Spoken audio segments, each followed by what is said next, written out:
Good evening, everyone. This is Ryan Hoyme, aka Massage Nerd, and this show is brought to you by our friends at Massage Magazine Insurance Plus. Massage Magazine has been exploring touch therapies for over 25 years and has used that industry knowledge to develop the best value liability insurance in the business. Pleasure. Yep. And can we get a little bit of background on you and how you got started in the business? Yoga. A long time ago, I used to be a kind of what do you call it, like a beach bum. I used to do yoga on the beach, and spent many years doing that. And then one day, I met people on the beach, and they told me about osteopathy.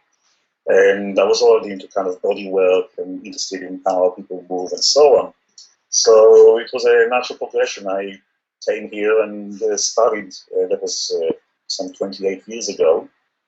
I did osteopathy for 4 years. I've got a private practice. That's where I'm working. I also teach. I teach internationally. I teach mainly manual therapy, basically, to all manual therapists, physical therapists. I also run a big center here in London for continual professional development. We have different big names in manual therapy to come and teach here, like Lederman and Barao, Professor Rory Hartman. So I'm quite busy with all that. I don't know when it was cut. I was just describing that I was doing a PhD in physical therapy in the UK during those 30 years. And now we are doing at UCL, which is University College London. We are starting an MSc in manual therapy and physical therapy. Did you develop this technique, harmonic technique, then? Actually, it's an old osteopathic technique. All I've done is kind of rediscovered it and developed it further, and have done research about it. Part of my PhD was looking whether we can have any effect on the nervous system with our manual techniques, with the passive techniques. So harmonic technique is part of that research that I did. But it goes back to the beginning of osteopathy. These were the dominant osteopathic technique. Spinal manipulation came much later. And I discovered it in my 4th years of study. We had a demonstration by an osteopath. And before he was doing spinal manipulation, he did a few minutes of rocking the person on the table. And I thought it was fascinating because at the same time, I used to be a yoga teacher for many years, as I said before, and I developed quite severe back pain. The consequence, I couldn't do any yoga. I had to stop. And the way that I treated myself was through some kind of very gentle rocking pendulum exercise, standing and on the floor. So it was quite nice to see that someone was applying it to another person, using the same kind of idea. And that kind of got me curious about the whole thing. Basically, I've developed it further. I added more techniques, an understanding of the physiology, biomechanics, the therapeutic potential, when to use it, when is it going to be effective. Also identifying the limitations of harmonic technique. So that's been my ongoing kind of quest and work with research. And on top of that, I've also looked at neuromuscular rehabilitation and developed a neuromuscular rehabilitation which is suitable to manual therapy. So it's very hands-on rehabilitation. And more recently also doing research into stretching, and that's part of the MSc at UCL. We'll be looking at stretching and the use of therapeutic stretching. Yeah, and do massage therapists and other healthcare professionals use a lot of stretching over in the UK then? Yeah, I think I would say it's the most common modality after maybe doing soft tissue massage techniques. There's always some, I don't know about you, I would imagine there is some component of stretching in your work. Yeah, there's some, but it doesn't seem like a lot of therapists are incorporating stretching over here and stuff, but it would be nice to see. more of that happening and stuff. But even in manual therapy and stuff, do you incorporate a lot of stretching into those then too? Yeah, but what has happened is that there is stretching which is can be used recreationally, which is quite nice and it's pleasant, and there is stretching that we can use therapeutically, and they're actually very different. So the passive stretching that we are doing in therapy is actually what's been shown in the last few years, well, actually in the last decade, that it has very little effect on range of movement mobility. And actually, where we are going is that passive stretching is not ideal for people who have true pathologies where they have like contractures. You know, imagine if someone is immobilized with a plaster cast. It's not enough to do passive stretching. It's just not shown to be very effective. So this is why I kind of went back to look at stretching and develop this whole idea of functional stretching. And the idea of functional stretching is that you perform a task at the end range of movement. So it's an active way of challenging range of movement losses. So say if you can't, let me kind of demonstrate in another way. Imagine you had a patient who had a problem with the gait. They had surgery, and what they find is that they can't take a big step. The stride length somehow has been reduced. So you have two ways of treating it. You can either get the patient on your treatment table, and you can start stretching the hamstrings and stretching the capsule of the hip with different techniques, which will be mostly passive. Or the alternative is to use a functional approach. Functional approach says, forget all that, you don't really need to do very much of that. What you need to do is get the patient to start walking again, but advise them to walk with a bigger stride. It sounds simple, doesn't it? Yeah. But it probably works the best. So what it means is that the stuff that we do on the table, is still, we should still do it. But really, we should be focusing more on this functional stretching. So encouraging people to challenge the range of movement during daily activities. So we amplify different daily activities. And so the person's life, in a way, becomes their gym. If you can imagine it. Uh-huh. Are we having an echo again? Nope. Okay. Yep. So that's the kind of the difference between recreational stretching and more kind of stretching that is therapeutic in purpose and intention.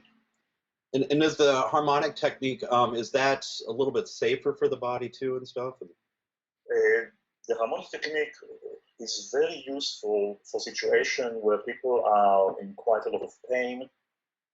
It's very good for situations where there is an ongoing repair process. So immediately after an injury, we know that movement is essential for tissue repair. Any kind of movement, whether it's passive or active, is in fact, we don't know how to. There's no way to accelerate tissue healing. Basically, it's an intrinsic process. And the idea with any kind of let's take it a step back.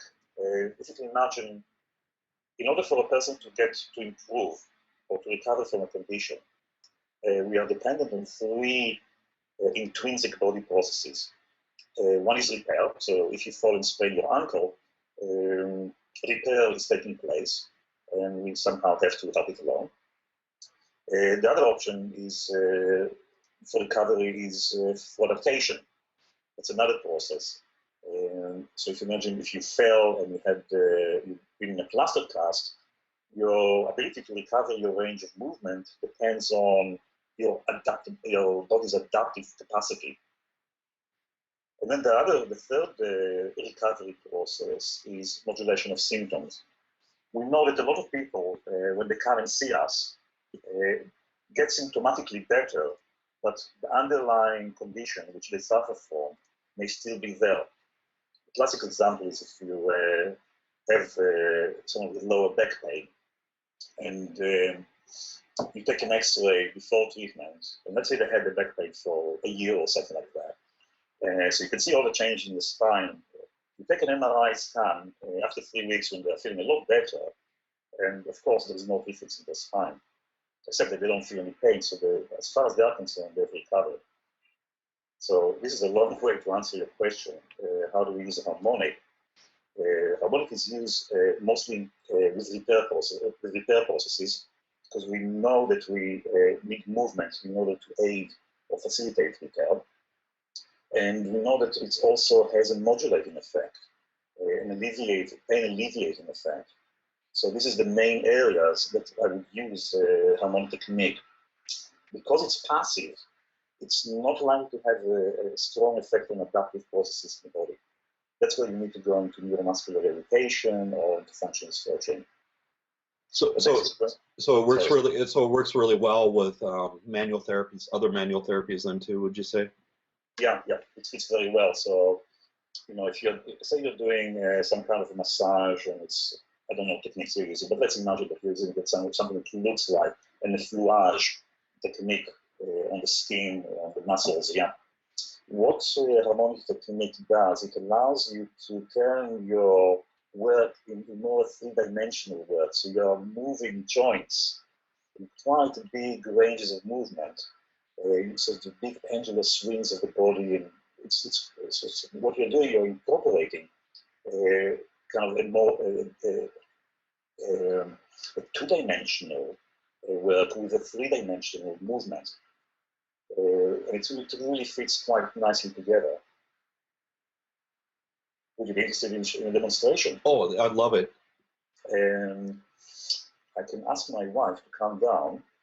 Okay. And, I can show you maybe on the shoulder or something like that. Yeah. Would you like me to do it now or? Yeah. Now it's fine. Yeah. Is this live? Yeah. I better tell her to put some makeup on. Yeah.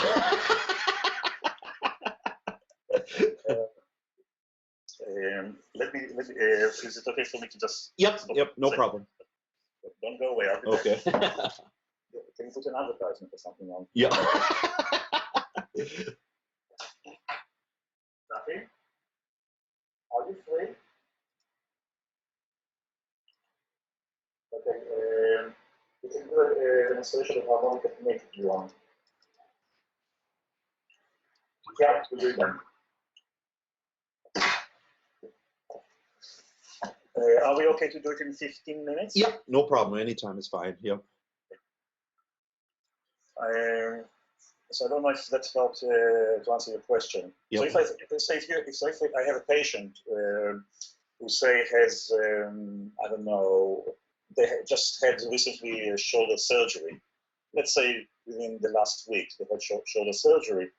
I would immediately start doing these pendular movements mixed with soft tissue around the shoulder. I would attempt to integrate both of them.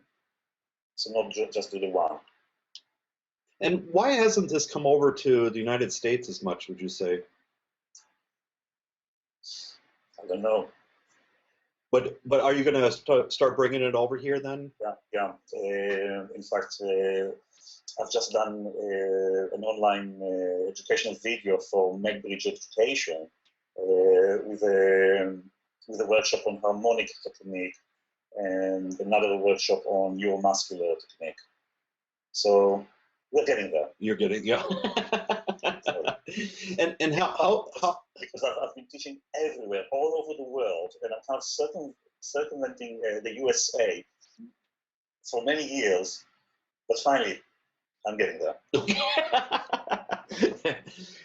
Do you have anything booked yet or not?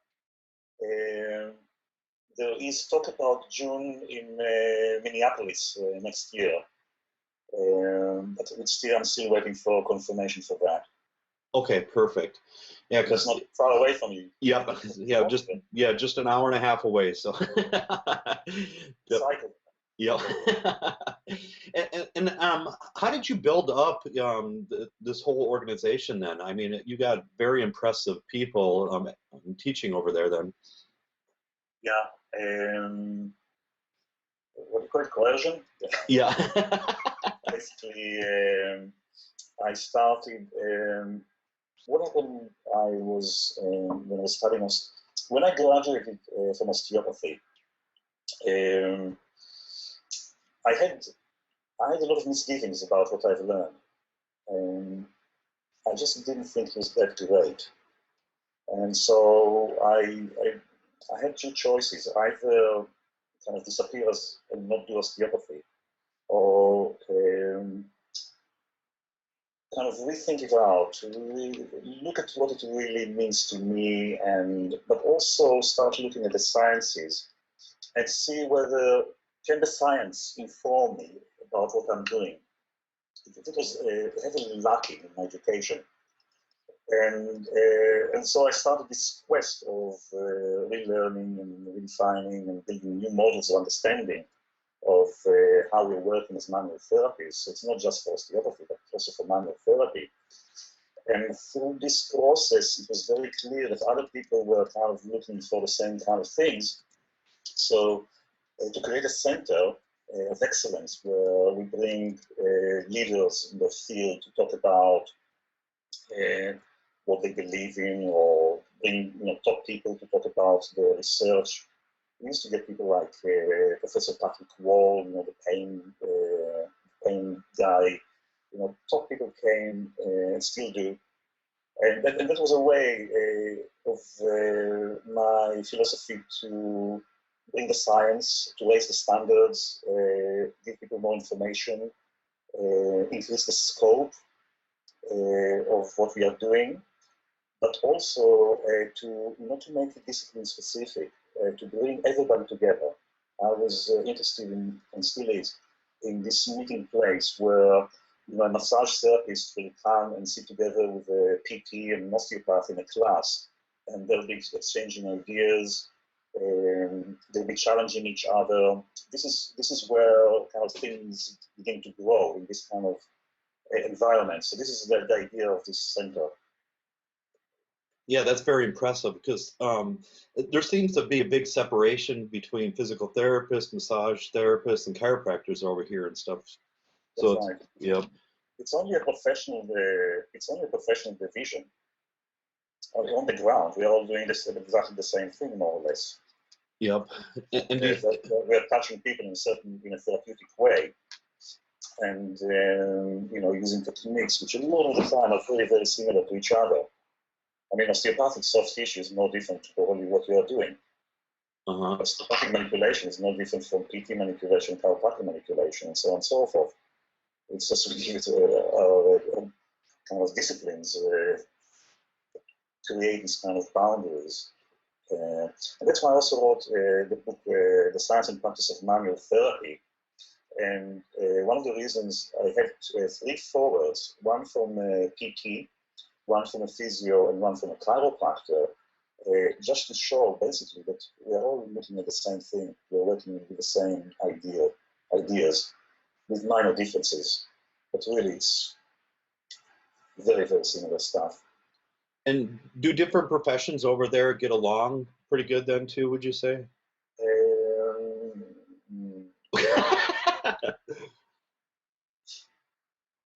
Not always. Not always, but the majority of the time. On a personal level, in a one-to-one therapy, when people are in the same class, there's absolutely no problem. And how have you developed harmonic technique and these other techniques over the time and stuff? Have you changed your thought process of it too? And yeah, the harmonic technique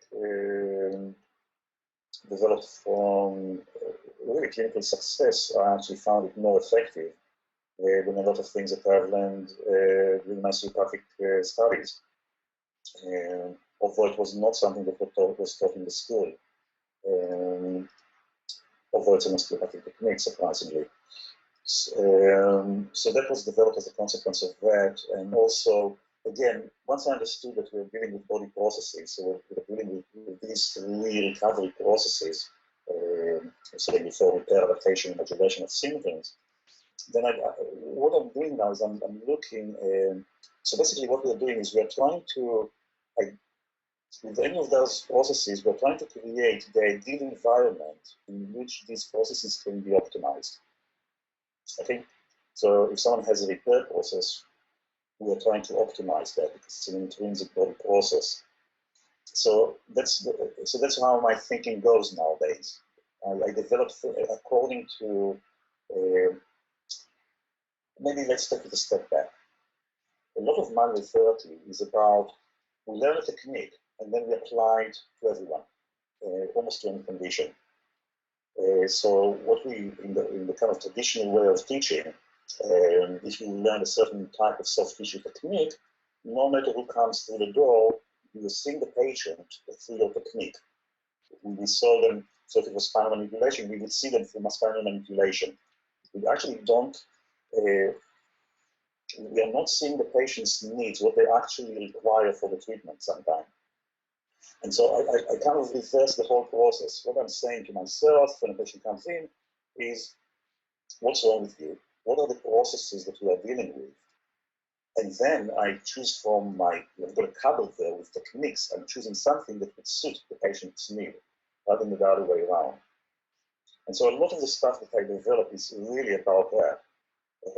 If you understand the processes of recovery, then you understand what you need to do as a therapist. It's actually very, very simple.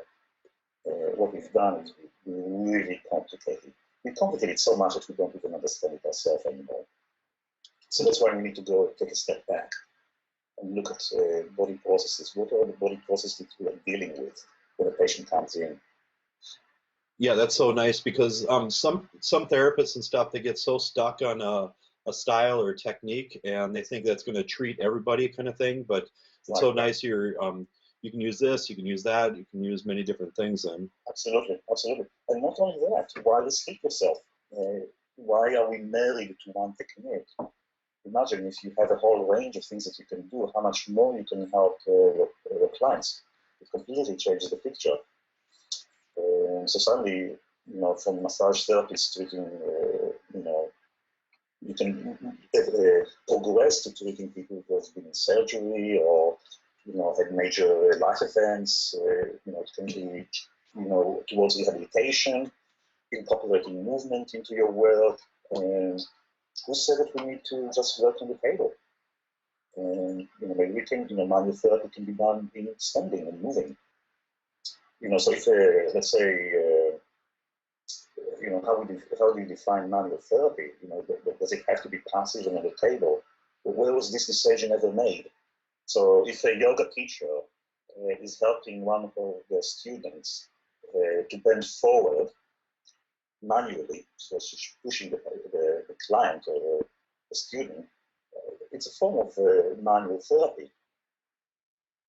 Yeah, definitely. Because do you teach any workshops on that too and stuff? How to train people to think, to use different things then and stuff? Yeah. I've got a workshop which is called Towards a Process Approach in manual physical therapies. And also, it's the kind of the first slides on any kind of workshop that you can will be talking about these kind of processes.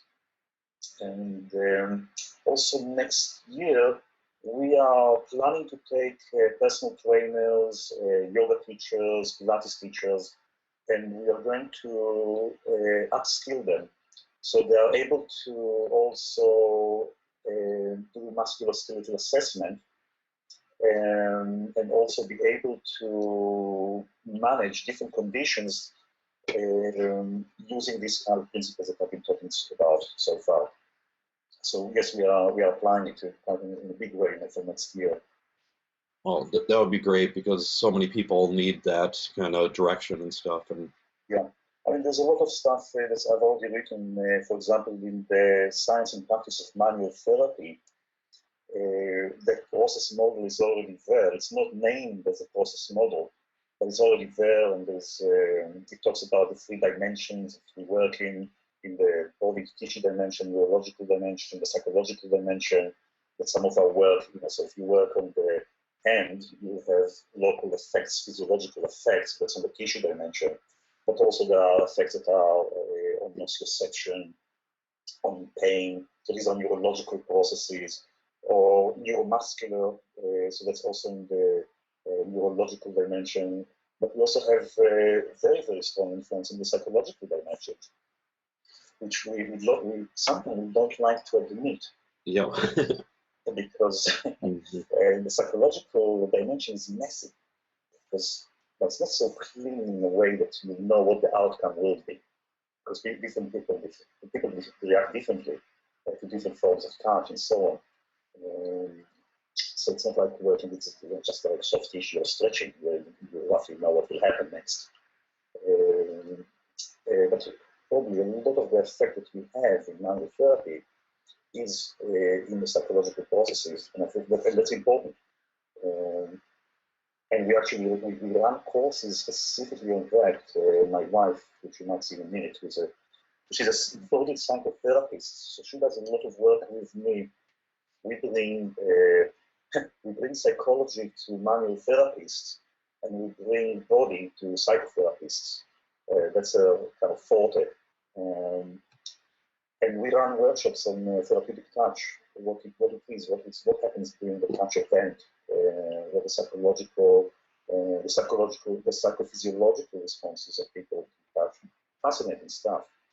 Wow, that's awesome. Yeah. It's all in the Science and Practice of Macrotherapy. It was published in 2005, I think, something like that. So, and then all your styles and modalities and stuff like that, can that be geared towards massage therapists, chiropractors, everybody else, or is there specific ones for specific? No, absolutely not. Again, it's why a person gets better, it's not because of the discipline. It's because whether the underlying processes, recovery processes, are optimized. So it's not, there's no discipline there. Basically, you need to understand what the person needs. And once you understand that, the discipline is going to exist in a way. Yeah. And the major stretching style over here and stuff, it's called active isolated stretching. Have you heard of that over there? I just know that there's so many stretching fads. Probably as many people who stretch without fads. Everybody has a way of stretching. But like I said before, tell me about that style of stretching. What is its kind of features? What was that again?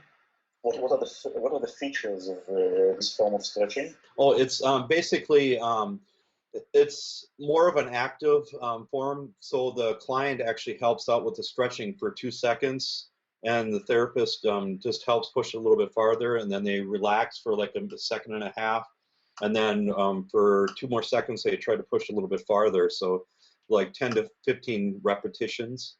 Okay. I'm just trying to think. I mean, there's a lot of way to answer that.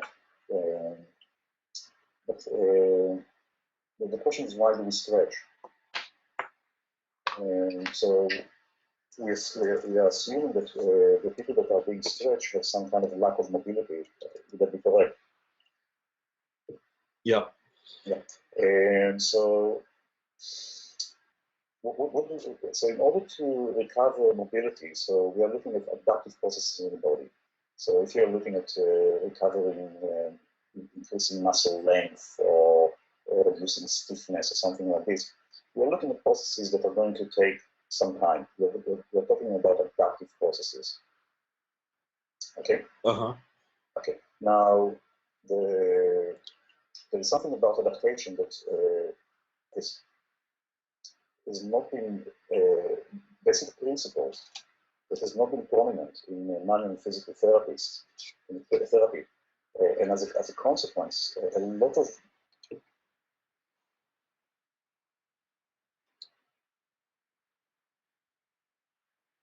Well, lost you there for a moment.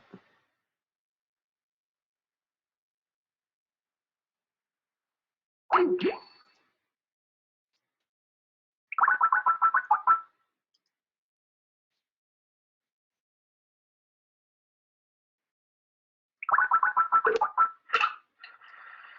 Ryan? Yep, I'm back. Okay, are we still on? Yep, we're still on. Yep. I have no idea what it's talking about. Okay. Something about stretching. Yep. In adaptation. Okay. So imagine that for adaptation, you need three behavioral traits. You need to do three things for your body to adapt. You need to overload it. So you need to increase the physiological demands slightly beyond what the current level is. So if you want to run faster, you have to train to run faster. If you want to lift heavier weights, you lift heavier weights and so on. So that's an overloading principle. The second thing you do is you want to be specific. So if you want to say increase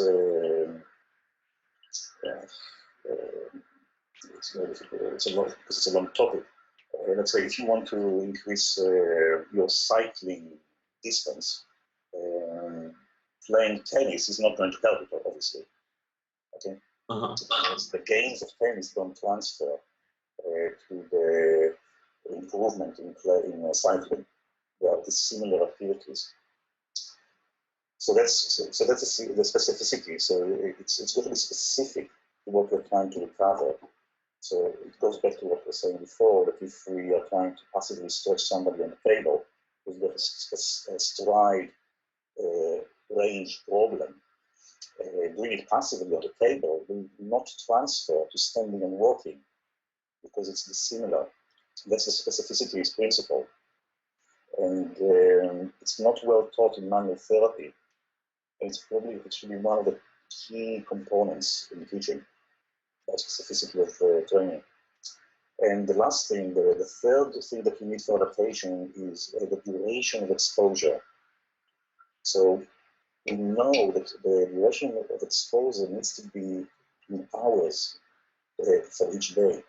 3 minutes a day is not enough unless you do it for really a long time, but maybe there's some kind of a trade-off.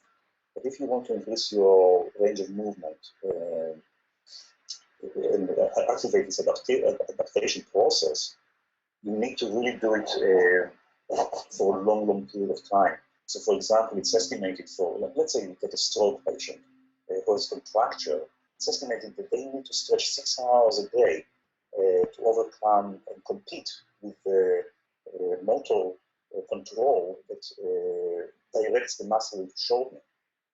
And the same with people who have contractures after surgery and so on. So we know that at least in people who have real pathologies where they've lost the range of movement, a lot of the stretching techniques that we've been using do not transfer gains to functional improvements. It doesn't make the person be able to perform daily activities much better. So you can then start testing any kind of stretching approach according to these principles. It's as simple as that. So is it, so you're describing hold for 2 seconds, do it for this amount of time. It's unrealistic. Oh, it is? It's not enough exposure, the method you're describing to me. Yep. So you need to do it for longer periods of time then, or? Longer period of time, and that's why you have to involve the patient or the client to do it at home, because they are the only person who can maintain the duration that's needed. Think about it differently. Say you stand for a whole day on your feet. How come that your plantar arch, the fascia in your arches, don't just flatten out? In theory, if you do a lot of standing by the age of 50 or 40, you should have completely flat feet because you're loading it all the time. Well, partly it's because that you're with the threshold, that the fascia is so strong that you have to really load it with huge forces, more than your body weight, before you see a change. Just to give you an idea of what overloading is. Or if you ask yourself, if you're sitting all day in front of the computer, how come you don't end up being the shape of your chair? And that's a lot of stretching on your spine. Yep. Why don't you become just more and more flexible? And that's because your spine can withstand those forces. You need to somehow reach those thresholds, loading thresholds enough to cause an adaptive process to take place. And the last thing, of course, is because there's no transfer, as I said before. So those are the three key things that you need. And it's got to be active. I think that's correct. So that's probably useful example. But it's got to be active like a real human movement. So that the gains are transferred quite easily between the two things, between the training or the stretching and the activity which the person is unable to do. So that you can improve that. And I think the hardest thing over here is to try to talk clients or patients into stretching on their own, because most of them don't follow through. That's the problem. No, they won't. In the best way in the world, even if I'm injured, I don't need exercise. But what I do here, I amplify certain daily activities that challenge it. So say, let's take a simple example. You want to rehabilitate the shoulder after surgery or something like that. So you give somebody weights. There's no difference between, the body doesn't know the difference between weights and if you use for shopping. Yeah. Yeah. And another thing with stretching too, for the last few years I've been seeing a lot, you're not supposed to stretch before activities like sporting events and things like that. Does that hold true then? The research shows that the reason the stretching does reduce your force production and power production. So you're actually not improving your performance or increasing your chances to win if you're doing stretching before a competition, unless of course it requires stretching. So if you're, if it's a ballerina, then maybe it's a completely different story. But for what we know, the big kind of sports like running and football or all those kind of activities that don't require this kind of range of movement, it's probably not important at all. Yeah, because I remember back in high school over 20 years ago and stuff, we're taught to stretch all the time before events and stuff. And yeah, we know for sure that it has no benefit. So why would anybody want to do it is unclear. I run on a daily basis. I run for half an hour a day. Not a big runner, and never ever stretched. It's a strange thing, this stretching thing. You think, because other animals don't really do that before exercising. So if you see a lion stopping its prey, it's actually moving very, very slowly, and they tend to kind of contract rather than stretch everything. They don't stop the chase and do some amazing lion stretch. Which is the gazelle doesn't while it's running thinking, I should have stretched before I started this, and then it doesn't. If you run after a bus, you never think, oh no, I didn't stretch. Or you might stretch in the gym as you're going to do heavy weight training, okay? And so in the old days, people used to stretch. But then, if you're a builder, you would never consider, and you're lifting all day, you'd never consider stretching in the morning before you go out to work. You don't see rows of builders doing yoga before they start working. Don't see ballerinas winning Olympic medals. Yeah. or maybe they just do it at home before they go to work. Not everyone's built this house. Yeah.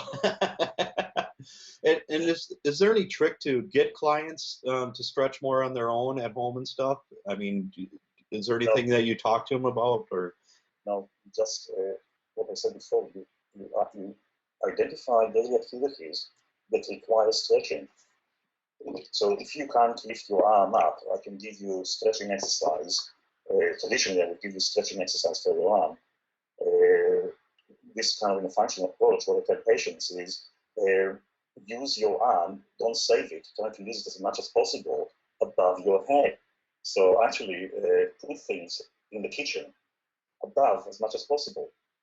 Try to reach for things in the top shelves and try to do it as often as you can during the day. If you're sitting in the car, maybe have your arm resting, so it's away and it's being stretched anyway. Or when you're walking, just swing your arms a bit higher or something like that. So the consequence is that, let's go to the walking. The walking is an example of that. If the someone has a stride length problem, I stretch them. I can do it for maybe up to half an hour, twice a week. I then give them exercise of stretching, which they're unlikely to do. But if I tell them, whenever you walk, just try to walk with a bigger stride, we can get up to 10,000 stretches a day. Did you see the advantage in thinking like that? Yeah. So all I'm doing is I'm amplifying a daily activity that does it anyway. They don't have to go out of the way to do an exercise. And so I'm not separating the rehabilitation from the daily activity. It happens within their daily activity. It's a complete kind of mind twister. You're so used to giving exercise and thinking of stretching as a unique outside that you have to do outside your functional daily activities. It's really, if you start thinking about it from why are we doing it, that's to increase the range of movement. And if you think, what are the conditions that you need to increase range of movement? Well, you need overloading, specificity, and extended exposure. And this is all happening beautifully without having to create a specific or new exercise for the patient. And this is part of the functional approach which I teach now. Basically, all the rehabilitation of movement is functional. We use what the patient already knows. Maybe let's take it a step back. What is functional movement? Functional movement is the movement repertoire of an individual. So we have a shared repertoire, what we all do, not combing our hair, but bathing it or washing our teeth, walking, sitting, and all those activities that we share. But we also have activities that are unique to each one of us. So I run, you might do yoga, and so on and so forth. And so when a patient comes to me, that's what I'm looking for in the rehabilitation of movement. I would pick out activities that challenge their losses. So we take what they already know and use that. So if it's a tennis player and they have a problem in raising their arm, I'll get them to play tennis, trying to use their arm above shoulder level or something like that. Oh, and do you typically work with athletes? Do you have a private practice right now too, or? I've got a private practice, but I work with a lot of different people from, from all areas of, the population, not in particular. So like sometimes see sports people, it can be a housewife, a builder, a whole range of people. And with stretching, do you ever use? I just want to say one thing, that those recovery processes, again, repair, adaptation, and modulation of symptoms, are true whether you are an office worker or you are the top athlete in the country. The treatment does not change. What does change is the repertoire that I'm going to use. So if you're a top tennis player, I use tennis to get you back to playing. If you're a footballer, I use football to get you back to recover your losses. But if you are an office worker and you're not doing very much sports, I might use something else, daily activity. We will co-create with the patient those challenges. We don't call it an exercise because the moment you label something as an exercise, you just buried the whole idea. Yes, I totally agree. You put a spin on it, so we call it challenges, so movement challenges. It's much nicer than exercise. And typically, is it better to have the muscles a little bit warmed up before you start stretching them, or? Again, do we need to do stretching? Do we need to warm up? So once stretching was the warm-up, now we need to do warm-up before the warm-up. Where does the warm-up start even? Do they really need warm-up? Again, the lion chasing the gazelle. Do they do a warm-up? Does the gazelle do a warm-up? I suspect that a lot of warm-up activities are kind of social constructs rather than true physiological necessity. They are more like a psychological necessity. The classical one is when I go to run on the heath, in this park. You see people doing this really, so a lot of it is ceremonial, that's what I'm trying to say. So a runner would do this really strange thing. They would do just like that. Uh-huh. And then they would do their quads stretch, standing. And the whole thing would take about 5 seconds, and then they start running. And they thought that they've warmed up, which they haven't, of course. Yep.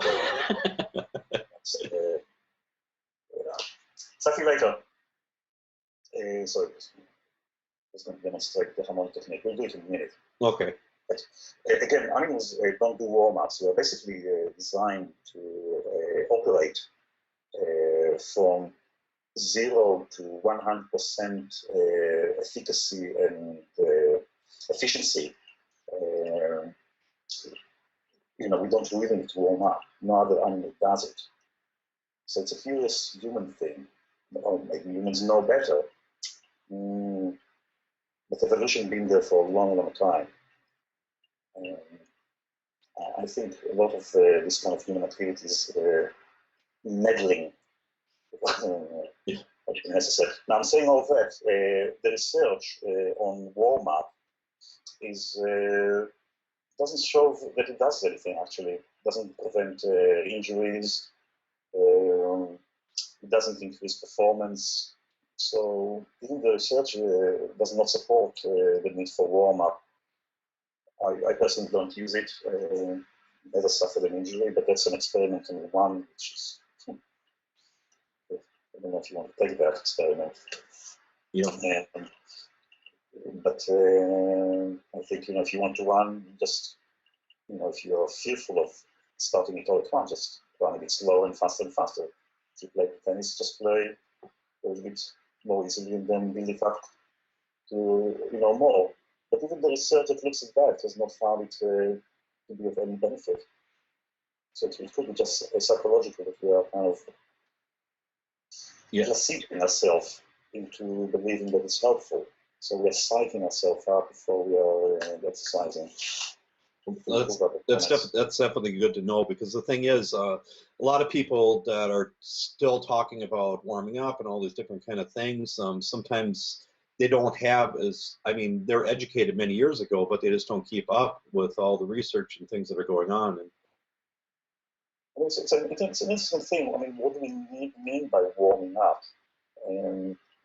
So you increase blood flow and heart rate.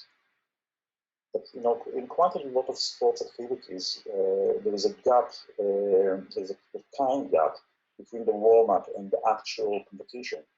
So you might do the warm-up and only start playing after a few minutes, or maybe even longer if you're a footballer or something like that. It can take a long time sometimes. So it's a curious thing, yeah. Yeah, definitely. Is your wife available then, or? Would you like? Yeah. I can just give her a shot. Yeah. My name is Safi. Okay. Hold on a second. Another other time right now. Okay. Safi? Safi? Safi? Hello? Are you free? Yeah, I'm online.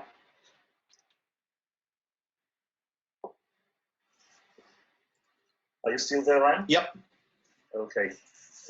I'm going to move this and see if we can get a view of the treatment table. Okay. I think the easiest thing for me to do is maybe sitting or lying down. I'll do a lying down maybe. So just give me a second to see if I can get this Okay. positioned in a way that you can see clearly what I'm doing.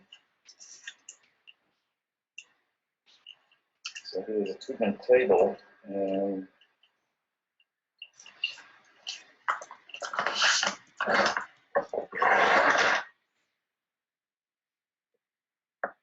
See if this works.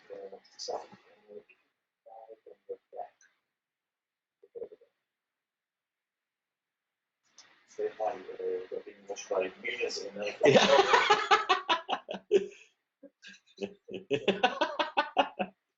Okay, I don't know if you can see that. So I'll bring it a bit closer to the edge here. Yep. Okay. Yep. Perfect. There we go. Oh, yep. Perfect. Yep. Perfect. Hope she doesn't embarrass me. Nice to do that. How often does she get stretched? Never. She complains all the time that she doesn't have enough of it. Yeah. So what I'm going to do is I'll start the harmonic oscillation. In this case, I'm doing a harmonic motion of the shoulder in adduction range. So I don't know if you can see that. You see the arm swinging. Yep. So I can do it in more inflection. So let's say imagine that her shoulder was post-surgery, it's inflamed, there's a lot of edema there. So I would start with something like this within the pain-free ranges. So I'm taking it into flexion, and then I can take it a little further into extension. So I'm still doing the same adduction. I don't know if you can see that. Yep. So I'm taking it out. I can take it further into abduction. But what I'm going to do now is I'm going to mix also soft tissue into it, as we were discussing before. So I don't know if you can still see that. So I'm standing here, and I'm doing the soft tissue at the same time. Get out of the way, so let me just reposition this a little bit.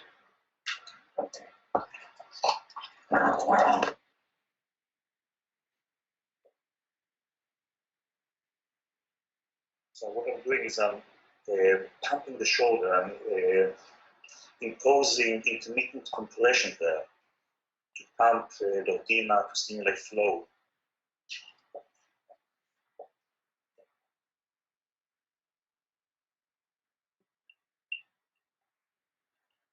Oh, I love it. It's great. Yeah. Especially for therapists that have more ADHD kind of thing. I mean, it keeps them moving all the time too. Yeah. So there are a lot of different techniques. You can also work on the back. So if you lie face down, let's see if I can show you some on the back. Okay. If I put it along like a fan, and a bit higher the skull in a second.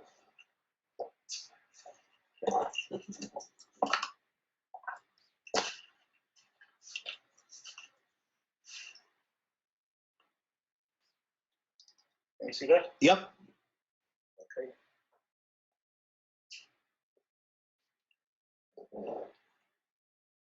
So what I'm doing now is I'm using the same principle and oscillating her back using the pelvis. So I'm using the pendular movement there. And what I can do here is I'm doing soft tissue at the same time.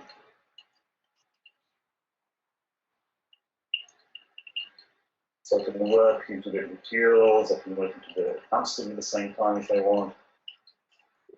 With the leg, which is the drainage.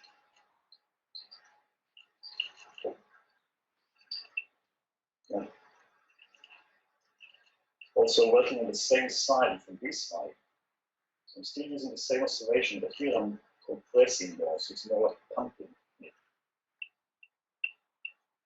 And the nice thing is too, it doesn't look painful at all either. No, it's all done within the pain-free range of movement.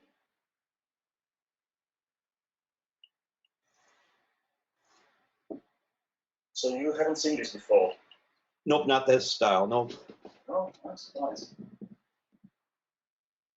It's not unique to osteopathy. There are other, sometimes in Tai Chi, they use this kind of oscillation, and apparently in Hawaiian massage. Okay, yeah.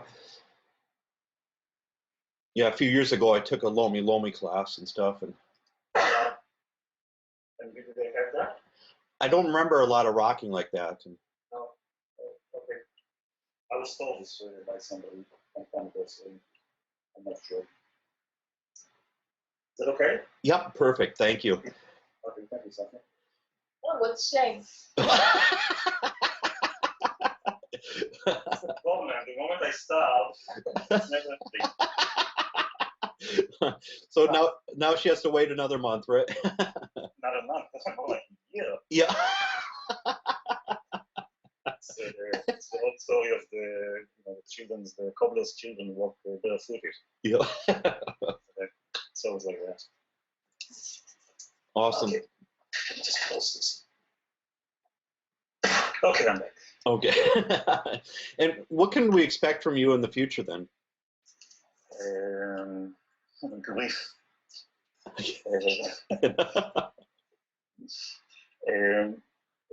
What I'd like to do is, I think, revolutionize manual physical therapy and to save it. I think what has happened, there's been a huge erosion of physical therapies, manual physical therapies in the sciences, largely because we don't have very useful models, and we are foreign just clinics of anything. So the research also is not great. We are not defining what we're trying to do with it. Lots of problems. So what I'd like to do is I'd like to develop research programs, which I'm planning again this year. Already this year we have a PhD who's looking at functional stretching, and to help people integrate science into the world, because I think that's the future. We all want to provide the best care, but experience alone is not enough. We really need to do research. And the research has transformed the way I think and the way I work. And I think it made me a better therapist. And I think this is kind of my passion, is to spread that kind of word. And bring the science into the whole thing, and not to be afraid. Actually, science is basically observing what we are doing, and to kind of show how wondrous everything is and useful. When it's not useful, we want to know when we are not useful. There's no, it's just terrible to take somebody's money. I thought I'm not doing anything. So you need also that kind of information. Yeah, because I'd love to see more research too and stuff. And even some of the research out there, it isn't readily available, it seems, to the average therapist and average healthcare professional. So it's hard to find those things. And it's quite often published in a very difficult language. If you're not a researcher, it's very difficult for a clinician to understand that. So I'm very much I'd like to bridge that gap.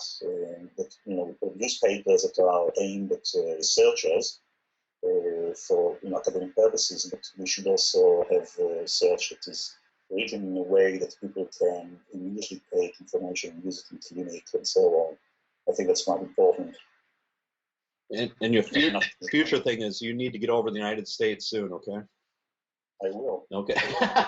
So hopefully next June. The last bastion of resistance. Yeah. Yeah, because we need this over here badly and stuff, because I mean there's a lot of styles and modalities over here and stuff like that, but not too much with stretching. That's the thing. Yeah, I would say that stretching is not the most not the most important thing. There's a lot of stuff that can be done on recovery of movement, understanding underlying processes, what people are coming with, how to modify your techniques, what you're using, according to what the patient needs are. All this it's actually quite straightforward stuff. It's very applicable. So what I'm trying to do is, a lot of manual therapy has been based on literally on a structural orthopedic model for a long, long time. And so we see disease processes or pathology developing because misalignments or imbalances in the body, or massive imbalances in the body, and so on and so forth. And the sciences have not supported that kind of view. It's been demolished in the last 10, 20 years. that kind of structural model has virtually been destroyed. And it's a good thing. I never thought it was a fantastic model. And so we need another model of understanding how to work, and I think the process approach is quite good for that. If you're interested to read about the fall of the structural model, I've written a whole article about that. It's been published in a peer-reviewed journal, but it's also freely downloadable from our website. If you go to cpdo.net, there's an online journal. Okay. And that article is there for free. And 1,000, I think the myth of portability is also there. That's been the highest downloadable for Elsevier of all the articles for the last 3 years. And I think each one, the full structural model and myth of portability, well over 40,000 people downloaded from our site alone. So it's having a huge impact. Yep, I'm downloading it now, so perfect. Okay. Yep. I'll send you the test questions later. Yep. And one last thing too is for your online education, can massage therapists, can they get continuing education for that then? Absolutely. Okay. Yeah. There's no, for me, all manual therapies are welcome. There's no, yeah. Okay, perfect. Well, thank you very much. It's yep, great to finally meet you then. Okay. Yeah. And thank you for inviting me for the interview. Yep, thank you. And thanks everybody for tuning in. Thanks. Bye-bye.